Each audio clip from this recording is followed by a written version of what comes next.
Tonight we're not just watching history, we're living it.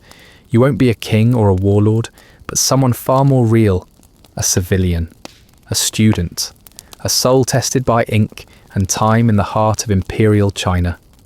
From childhood to legacy, through exams, silence and service, we'll walk a full life as it might have unfolded long ago. If this journey moves you, please like, subscribe, and tell us, whose shoes would you step into, and in what ancient world? Now take a breath. Dawn breaks in wisps of pale gold, slipping through cracks in the wooden shutters of your family's modest home. The earth floor is cold beneath your mat, the air heavy with the scent of old incense and wood smoke. Your eyes open not to surprise but to routine, a rhythm forged over years of repetition. Outside, the sky's barely blue, and the cries of roosters echo off mist-covered hills. You sit up slowly. The reed mat beneath you crinkles as you stretch your stiff limbs. The old robe you wrap around your shoulders has patches sewn by your mother's careful hand. She rises before you, as always, stoking the hearth and preparing the morning rice gruel. Her movements are precise, her silence heavier than words. Today is not just any day. Today you walk toward destiny or ruin. Your fingers tremble slightly as you prepare your study scrolls, worn thin from endless nights of repetition. Your brush kit, handed down from your grandfather, is bundled in cloth. You run your fingers over the inkstone's smooth edge, remembering how many times you ground ink until your wrist ached. The 4 books, the 5 classics, Mencius, the Analects, the Book of Rites, all engraved in your memory, or so you pray. You eat in silence with your family. Your father, stoic and weathered by decades in the fields, offers you no words, only a nod. Your mother bows her head slightly. Your younger siblings watch you with quiet awe. The weight of their expectations presses harder than the binding on your scrolls. By mid-morning, you begin your journey. The path to the county exam centre winds through rice paddies, bamboo groves, and quiet hamlets. You pass elderly farmers, bent over their hoes, who glance up and bow slightly. A child carrying a basket of turnips offers you one. You refuse with a gentle smile, and he runs off laughing. The examination compound appears on the horizon, like a fortress. Its stone walls tower high, stark against the soft countryside. Banners flutter above the gate, embroidered with the imperial seal. As you draw closer, so do hundreds of others, men from villages far and wide, clutching bundles of scrolls, eyes shadowed by fear and hope. The air is thick with the scent of ink, sweat, and boiling vinegar tea. At the gate, guards inspect your papers and usher you into the waiting yard. You're assigned to a cell, not a prison, but it might as well be. The stone walls are unadorned, the floor slightly damp. There is a writing board, an oil lamp, and a wooden bucket. You're locked in with nothing but your thoughts, and the questions they soon hand you. 3 prompts, 3 days. Your brush moves slowly at first, then with rising urgency. The first essay asks, in times of turmoil, how should loyalty to the emperor be reconciled with the suffering of the people? Your mind floods with parables. You recall Confucian virtues and examples from the Han and Tang dynasties. You cite Mencius. When the people are the root, the state is firm.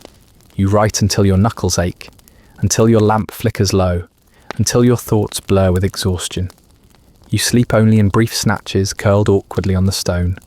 Rats scurry in the corners. You dream of walking along a river with your ancestors, none of whom speak, their mouths full of ink. Day 2's prompt. If the rites are rigid and the people suffer, should the rites be changed? You think of your father's silence, your mother's calloused hands. You argue that the spirit of the rite is more vital than the act. You quote a little-known philosopher who once wrote, "Better a broken tablet with truth than a perfect vessel with silence."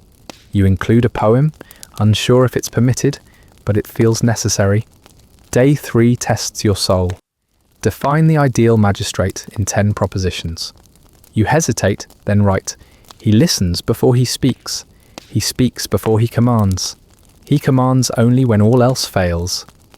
You list 10 truths, not rules. At the end, you sign your name in characters barely visible through the ink smudges. When the door opens, you blink at the sudden sun. Others emerge pale and hollow-eyed. A few weep openly. Some vomit. Others sing strange prayers. You walk in silence to the gate. The scores are posted 5 days later. You're there. Third from the bottom. But there. You collapse to your knees. Someone calls your name. Another slaps your back. You feel neither. You think of the firewood stacked by your mother, of the hollow place your father carves in silence. You think, I am one step closer to lifting them from this soil. You are now a Shengyuan, a licentiate, a degree holder, eligible for state service eventually. When you return home, the village gathers. Not in celebration, there is no parade, but in quiet honour. Your father bows deep and long. Your mother weeps into your robe. That night, the family shares duck for the first time in 3 years. The youngest child is allowed to stay up late. Your heart swells. The next years are spent in even deeper study. You're no longer tested on comprehension, but application. Now the questions grow more complex, abstract. You must balance philosophy with practicality, empathy with governance. You live frugally, waking before dawn, copying essays by lantern light, translating ancient cases. You memorize tax laws. You learn to read land deeds. You begin to understand not just what justice is, but what injustice feels like. You travel to the provincial seat to sit for the next level, the jurin examination. This time, the cells are larger, but the pressure more immense. Hundreds of men from across the region converge. Some have failed 5, 10 times. Some are 20 years your senior. All carry the same hope and the same fear. You write your essays with a calm honed by years of hunger and humility. You argue that justice must follow principle, not power. That law should lift, not bury. That a ruler's honour lies not in strength but in restraint. You pass. Again, barely. But again, you pass. Now, you are eligible to serve. You are 27. Your appointment sends you to a rural county on the empire's fringe, far from the capital, but not from its reach. The land is dry. The farmers weary. The magistrate you assist is old and indifferent. He spends most of his days drinking rice wine and reciting outdated legal codes to no one in particular. You, however, begin quietly reshaping the system. You listen to disputes beneath the banyan tree. You copy village records by hand. You eat with farmers and ask about their lives. You learn that a woman was beaten for stealing rice. You investigate, find her family destitute. You pay their tax from your own stipend. You are scolded by your superior. You do it again. One day, a local landowner falsely accuses a tenant of theft. You uncover the lie. Receipts, records, a forged signature. You write a report so meticulously reasoned that the regional governor commends it. The landowner is fined. The tenant is pardoned. The villagers begin whispering your name, not with fear, but with hope. You write letters to the capital proposing small reforms, flexible tax quotas in drought years, grain reserves monitored by local elders, the rotation of judges every 5 years to prevent corruption. You receive no reply, but you continue writing.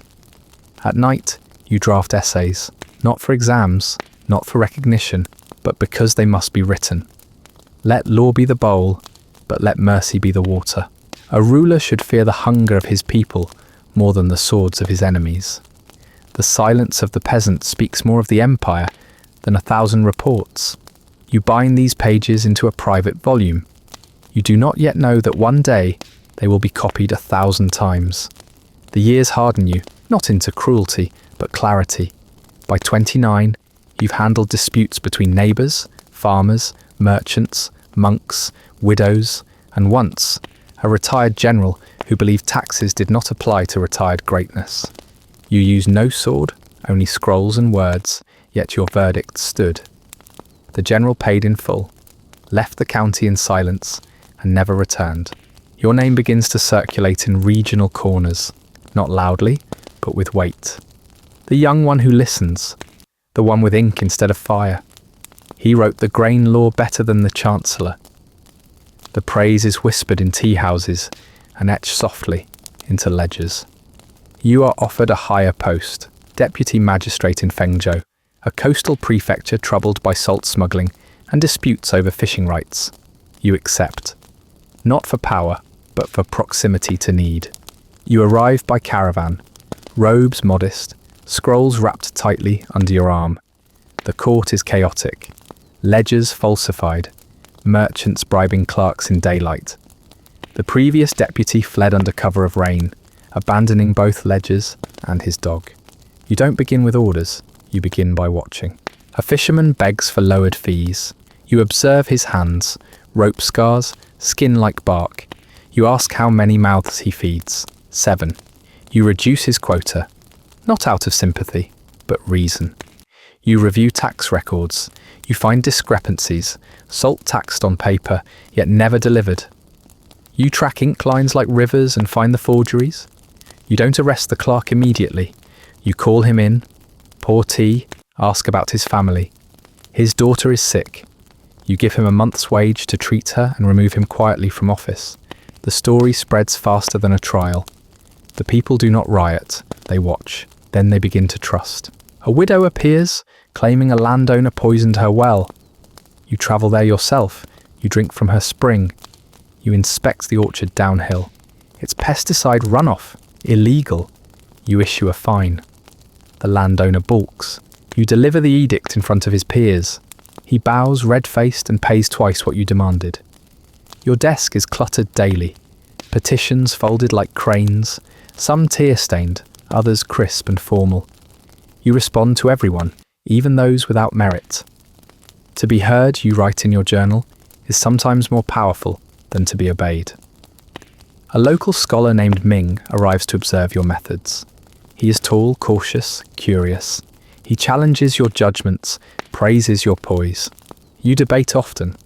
One night, he asks why you hesitate before every decision. You tell him, the law should not move faster than the people it governs. He later becomes your first pupil. Together, you draft reforms, how to assess taxes by household productivity, not rigid quotas. How to distribute grain during lean harvests without requiring royal permission. You draft an essay titled Mercy in Measurement, outlining the principle, a just ruler counts hearts before harvests. You submit it quietly to the Ministry of Rights. No response comes, but 3 months later, your wording appears, unaltered, in an imperial edict about grain distribution. You are not credited, you do not mind. You are 32 when the prefecture is struck by a cyclone. Winds shred roofs, rain swells rivers, salt flats flood, dozens die, families are displaced, temples collapse, roads vanish. You don't retreat to your court. You wade waist-deep in water, dragging sandbags. You organize volunteers. You distribute grain without waiting for approval.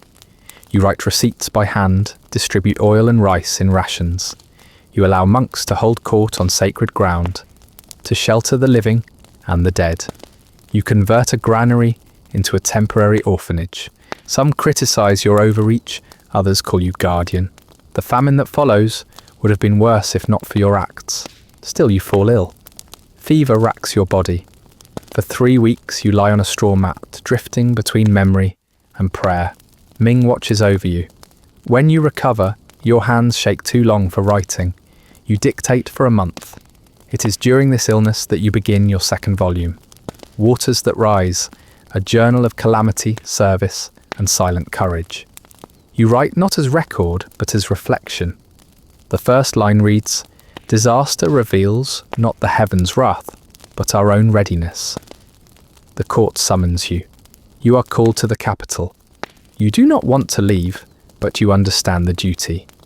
You bathe, dress in ceremonial robes, pack your inkstone, and say farewell to the villagers who now call you Judge of the Flood.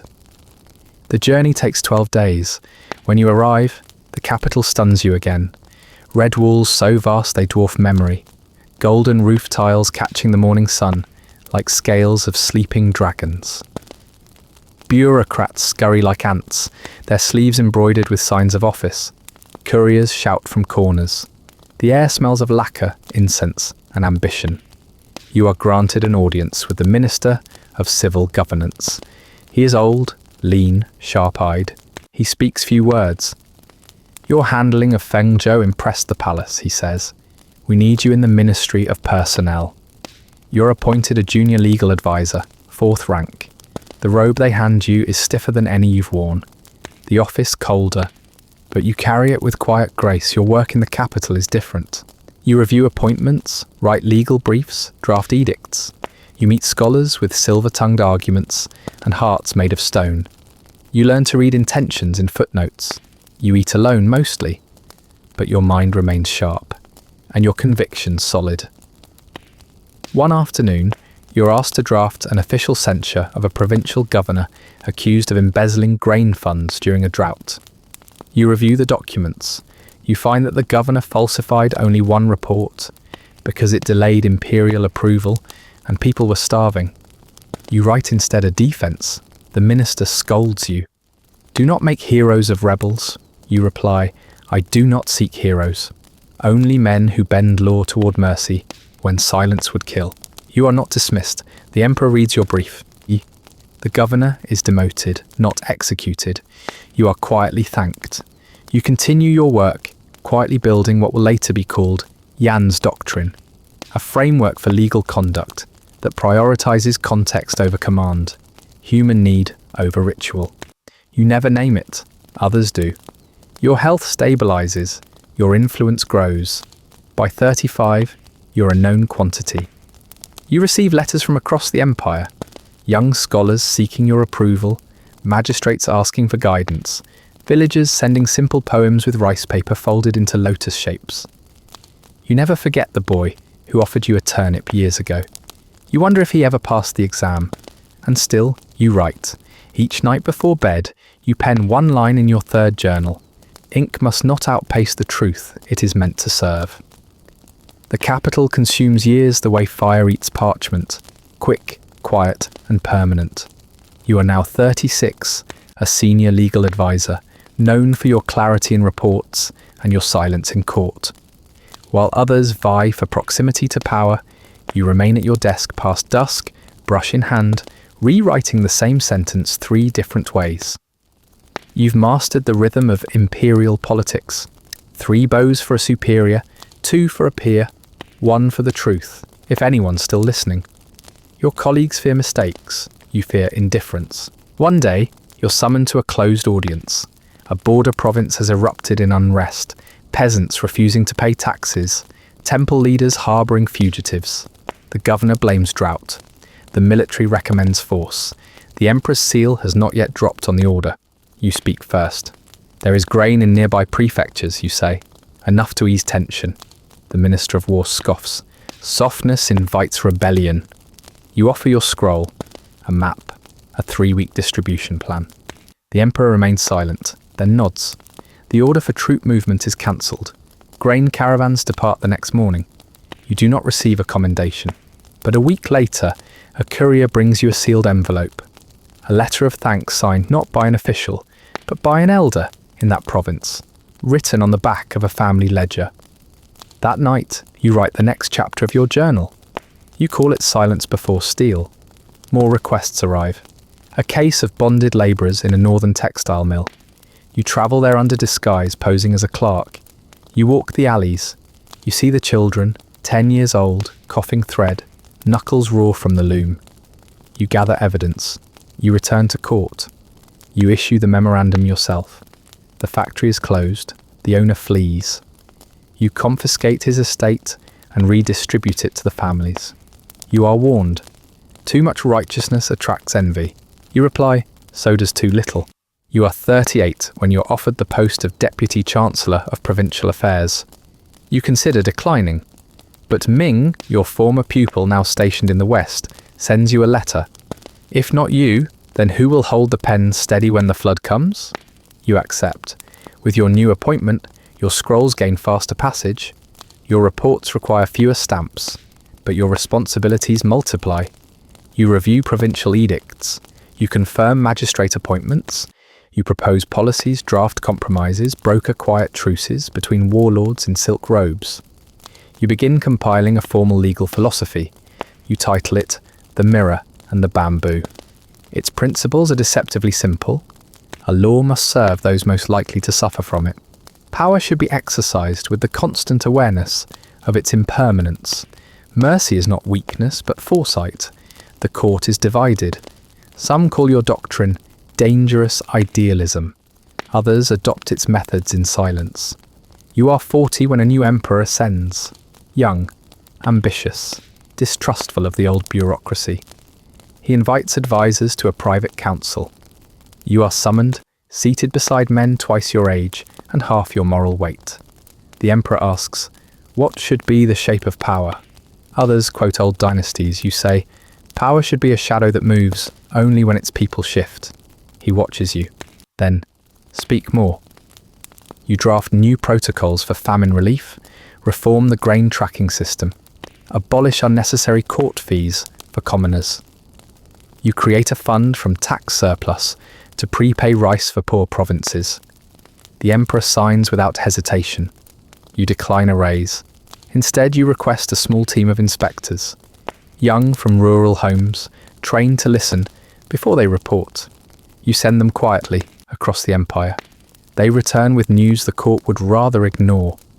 You write essays based on their findings, justice without candles, about trials held after sunset without witnesses.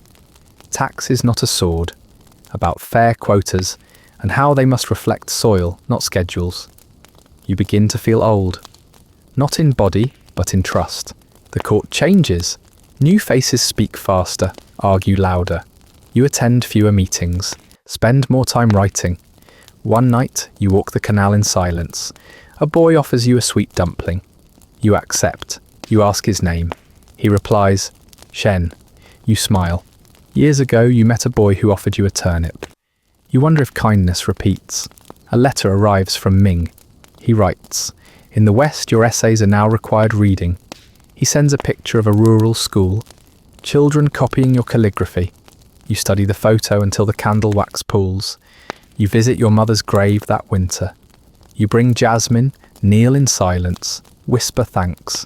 You tell her what you have not told others, that you're tired, that your ink runs deeper than your well, that each scroll you write now feels like part prayer, part farewell. A soft wind rises through the trees. You stand, shoulders straight. You return to the capital with a decision. You request retirement. The court resists. The emperor sends you a personal letter. Why now, when so much remains undone? You reply, because justice is a relay, not a throne. You leave quietly, no procession. Just your inkstone, your journals, and one unbound scroll. You return to your home province, under a sky the colour of cooled steel, soft clouds dragging across the hills, like silk threads unwinding.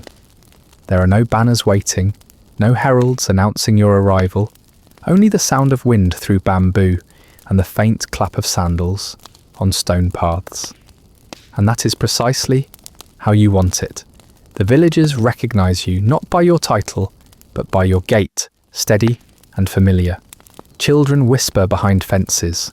An old man nods with a toothless grin. You bow to all of them, hands folded in the simple way you were taught as a boy. You settle not in the house of your birth. It's too small now, too sacred, but in a pavilion by the canal, a structure once used for storing rice, now converted into a simple dwelling.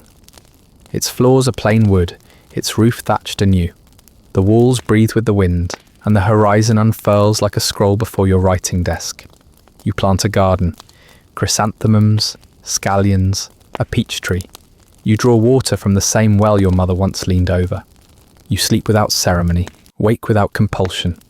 Your robe, once edged with court embroidery, is now patched with worn linen, but your ink does not dry.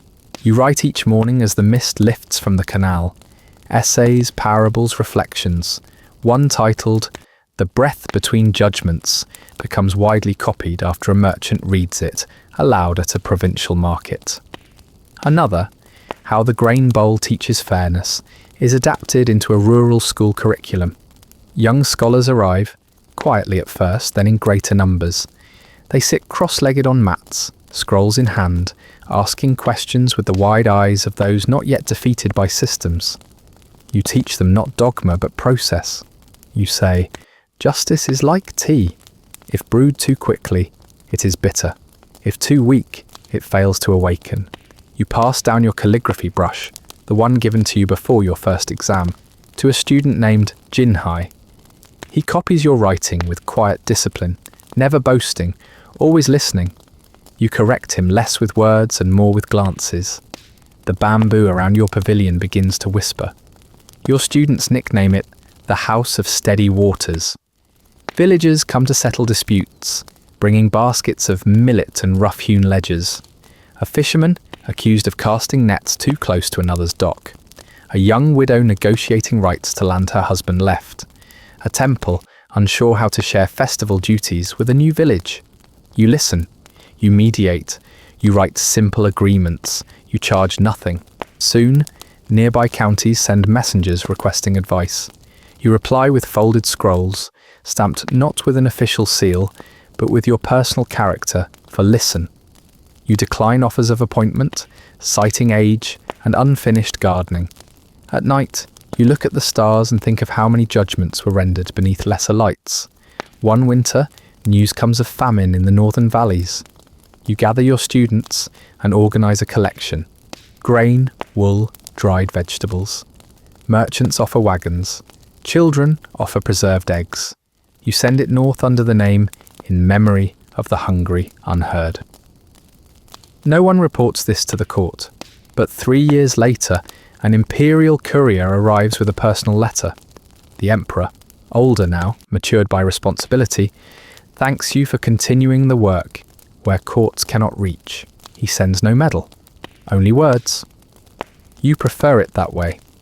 In your 61st year, you write your 4th volume, Ink After Power. It begins, when the sword is laid down, the brush must not rest. It's less a book than a weaving of stories, people you met, cases you judged, questions that never left you. You speak of your own errors, your doubts, your indecision, of the time you almost ruled in favour of the wealthy merchant, until a child's drawing on the back of a rice receipt made you pause. The book spreads slowly, not in palaces, but in granaries, temples, way stations. Monks adapt passages into chants. Weavers read from it while spinning. In one province, a magistrate hosts weekly readings for his clerks before they begin court. A farmer writes you, I don't know the law, but I understand your stories. You weep gently when you read it. Your health begins to falter. You tire faster. Your hands tremble when holding tea. One day, while teaching under the plum tree, your knees buckle. Your students rush forward. You wave them off, but sit for the rest of the lesson. You do not deny what is happening. Instead, you prepare. You write your will, not in wealth but in instruction. You bequeath your scrolls to Jinhai. You request that your funeral be simple. No titles, no banners, no incantations. Only a wooden tablet engraved with your favourite line. Let all things be measured in hunger, ink and time. One evening, under a moonlight thick as buttered rice, you sit with your students. You ask each one to recite what they believe justice means. Some speak in metaphors, others in tears. You nod to all. When it is your turn, you say simply, justice is what lets the poor sleep. You close your eyes, and for once you allow yourself to dream. The morning arrives soft and grey. It is your 65th year. The plum blossoms are late this season, and the wind whispers of rain. You sit at your desk, quill in hand, staring not at a blank page but at the canal outside, still as glass, unmoving. You write nothing that morning. Instead, you fold your hands and listen. Footsteps approach. It is Jinhai, with tea. He says nothing, only bows. You nod. He leaves the cup by your side and departs without breaking the silence. Your mind returns to a memory, one of the early days in court, when you struggled to find your voice among louder men. You remember the parchment you never submitted, the one that said, in every silence there is a sentence not yet written. You feel that again now. You rise slowly, walk to the garden and kneel to weed the scallions. Your joints ache. Each movement is deliberate, each breath deeper than the last. Later, you resume teaching, but you teach less law and more patience, less rhetoric, more listening.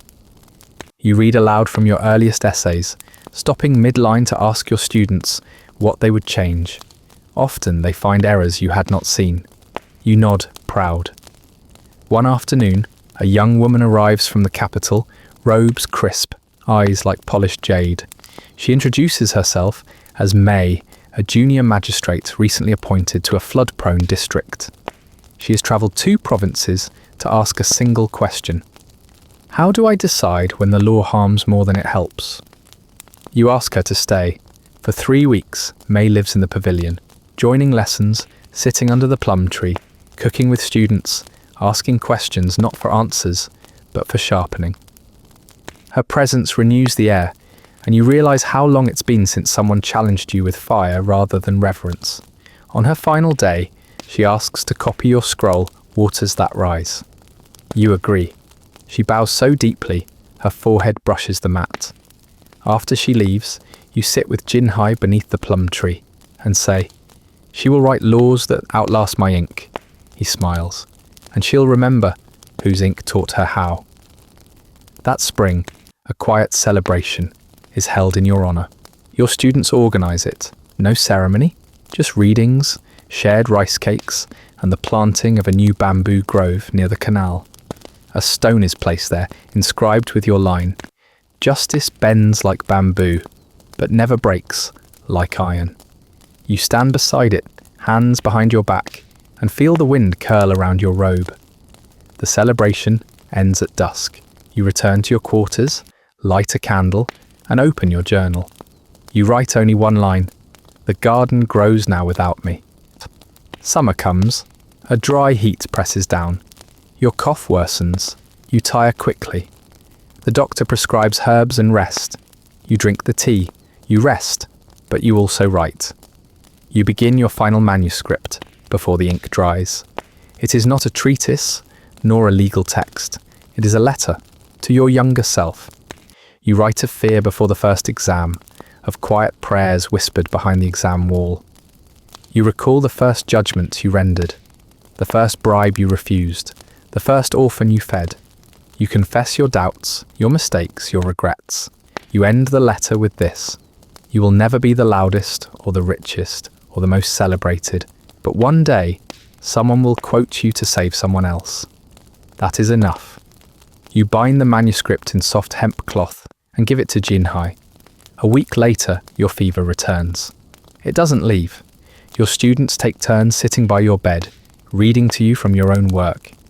You smile when they stumble, correct them gently. One night, Jinhai reads from The Mirror and the Bamboo. When he finishes, you whisper, "I should have added one more line. What would it be? Leave space for the wind." Your final night arrives with thunder in the distance. You ask to be moved to the pavilion. There, surrounded by scrolls, incense, and plum branches, you rest your head on a folded robe. Your students bow one by one. No words, just presence. You close your eyes and leave quietly, like the ink drying in the early morning sun. Your passing was as you wished, quiet, humble, and free of courtly excess. The morning after, the canal mist held a strange stillness, as if even the water mourned. Your students, dozens of them now, from across provinces, stood in silence. Jinhai led them in a bow, not of farewell, but of continuity. They washed your body with warm water scented with jasmine, dressed you in your simplest robe, and placed your inkstone on your chest. At your side, they tucked your final manuscript, before the ink dries, not to bury it, but to carry your essence with them in spirit. You were buried in the bamboo grove, beneath the stone inscribed with your words. No incense towers, no musicians, no eulogies, just a breeze carrying the scent of rice fields and paper. A year passes. The pavilion remains open. It becomes a school, not one of rank, but of values. Students arrive not for prestige, but for meaning. They study your essays, Copy your characters, read your judgments aloud to understand the rhythm of fair thought. Jinhai leads with grace. He teaches not as a master, but as a peer. He revises your work only where needed, clarifying, not distorting. He publishes a new edition of The Mirror and The Bamboo with annotations, citing your lessons and adding context from recent events. Meanwhile, your ideas ripple outward. In the north, a magistrate facing tax riots calms tensions by quoting your essay, "Tax is not a sword." He reduces burdens, reorganizes grain shares, invites the elderly to weekly forums. The region stabilizes. In the south, a teacher introduces justice in quiet waters to her students. She says, "This is not law. This is how to be human while practicing it." Her pupils go on to become clerks, judges, translators. They carry your tone like lanterns in fog. A governor from a border province visits your shrine. He leaves behind his own court seal on the offering table, relinquishing the role after reading Ink After Power. He writes later, "I saw myself in every mistake your scroll warned against." Your influence, though never loud, becomes foundational. Scholars begin calling it the Yan School. Not a physical place, but a method. Listen first, write with restraint, wield law as shield, not sword. It becomes popular in the academies for producing stable officials with high village approval. At first, the central court resists. They question your pacifism, your leniency. Some claim your teachings weaken imperial authority. A minister even drafts an edict to ban quiet waters, steady justice from state exams. But the emperor, older now, wiser, refuses. He writes a single note in the margin of the edict. Did he not prevent a famine with this thinking? The edict is never passed. Years continue. Your essays appear in unexpected places, painted on pottery, woven into tapestries, sung in travelling operas. One performance reenacts the story of the woman who stole rice and how you forgave her with conditions that built trust. Audiences weep. Jinhai compiles letters written to you posthumously. The collection, titled Letters to the Bamboo Judge, becomes a quiet bestseller in the capital. Among the letters, a child who avoided arrest, thanks to a fair magistrate, trained under your essays. A widow granted land rights, because her judge recalled your line, "The weak must not need to shout to be heard." A former smuggler turned clerk who cites your thoughts on redemption. Your name, while never carved into imperial halls, is carved into behaviour, and that is legacy. You are invoked in places you never saw, by people you never knew. A monk in the West teaches your parables alongside the sutras, calling them secular dharma.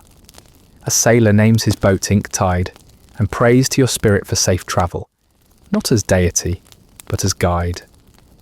A mother tells her son that Yan justice means sharing grain even when it might run short. Each year on your passing day, the bamboo grove fills quietly. Scholars, farmers, travellers, children, all come with scrolls and small offerings, bowls of rice, folded letters, fresh ink brushes. They do not mourn, they remember. Not just what you taught, but how you lived.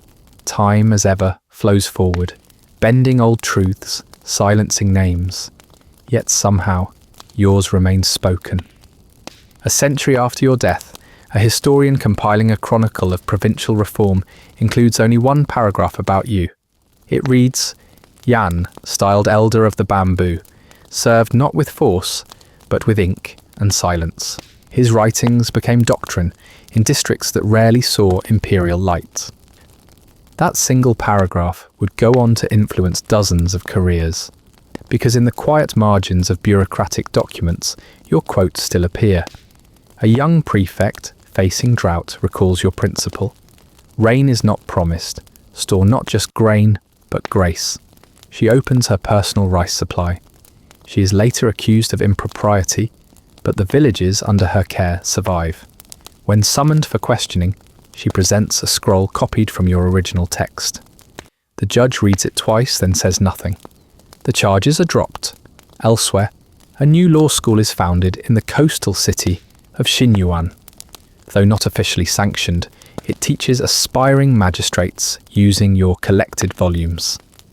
The school's unofficial motto, carved into a stone tablet, reads, "The law must bow where suffering kneels." Graduates from this institution go on to serve in neglected provinces, often praised for unusual wisdom and excessive compassion. But they do not care for praise, they care for justice. Your legacy becomes a movement, quietly. No banner, no name, just ink passed from hand to hand. A travelling scholar named Fay compiles your teachings into a portable volume titled The 7 Scrolls of Steady Rule. He removes commentary, simplifies parables, and adds illustrations. The book becomes popular in distant villages, especially among women and farmers, who say, "This one speaks like us." A child finds a copy in a fishing net, wrapped in oiled cloth. He learns to read by tracing your characters. He grows up to become a clerk, later a judge. No one knows his name, but he remembers yours. Your principles cross borders. Foreign envoys translate your parables into their own scripts. A delegation from a southern kingdom brings a version of the mirror and the bamboo as a gift to their monarch.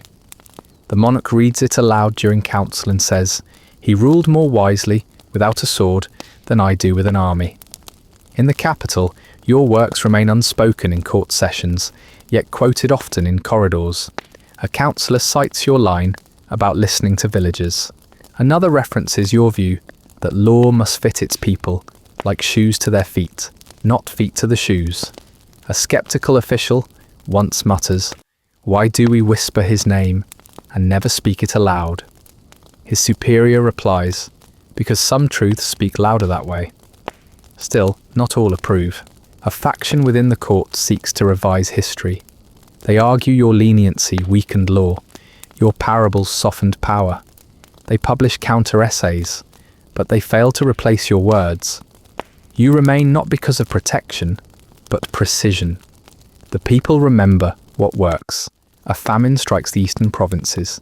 Mid-level magistrates, trained in the Yan school, coordinate relief faster than any imperial directive. They use your grain rotation methods, enlist elders to distribute food, and track needs not just by household, but by hunger severity. The emperor, hearing of this, summons one of them. He asks, "Who taught you this?" The magistrate bows and replies, "A man I never met, whose scrolls sat beside my family's altar." The emperor orders new copies of your work for the imperial library. And still your legacy is not a monument, it is a ritual. A schoolchild writing her first essay starts with your proverb, "Write as though someone's life depends on your ink." A mother scolding her son for stealing rice quotes your line, "The hungry are not thieves until the full forget to share." A boatman prays aloud to "the scribe who saw us before the throne did." And each year, in early spring, a procession arrives at your bamboo grove, not out of obligation, but gratitude. They leave no gold, only letters, folded paper cranes, handwritten judgments, and in the wind through the stalks, it almost sounds like you whispering, "Still here." Centuries pass. Dynasties fall and rise again. Capitals shift. Borders change shape like rivers in flood. Temples are built atop ruins. Ruins become rice fields. The language of governance evolves. New titles, new robes, new rituals. But in the quiet corners, beneath the flow of time, something of you remains. Your scrolls, worn, translated, copied, annotated, still circulate. Some are hidden in monastery basements, others passed between teacher and pupil in candlelit huts. A few survive only as fragments, lines etched on the walls of an abandoned schoolhouse, phrases scrawled in the margins of legal manuals. But those fragments do what you always hoped. They guide. A university forms during a time of great reform.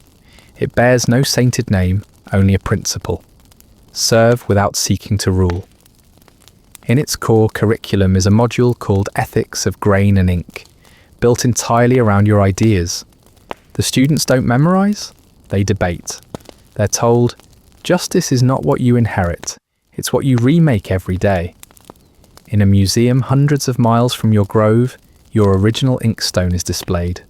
Beside it, a placard reads, used by Yan, known as Elder of the Bamboo Pavilion, whose writings outlived empires. Visitors rarely linger, but some pause, especially when the guide reads aloud one of your most famous proverbs. Let law remember, its purpose is not obedience, but peace. A rebellion once breaks out in a remote region. Young leaders cite your writings to organize courts that are fair, swift, and calm. When the fighting ends, a small chapel is built using the wood from the old garrison. In its entryway hangs your line, "Justice does not need power to be real." And still not everyone knows your name, but your words, your presence, live in practice. A judge in a minor town allows a farmer to pay taxes in grain after a drought. A clerk refuses a bribe, whispering, "The ink is watching." A teacher rewrites one of your stories for a puppet show, so children can learn what it means to listen before judging. You are not canonized, you are lived. Each spring, the grove blooms early. Bamboo stalks stretch toward the sky. Plum trees blossom pale and persistent. Scholars gather without invitation. There is no high priest, no speaker. They read aloud from scrolls, they debate, they share bowls of tea and recite the line carved into your stone.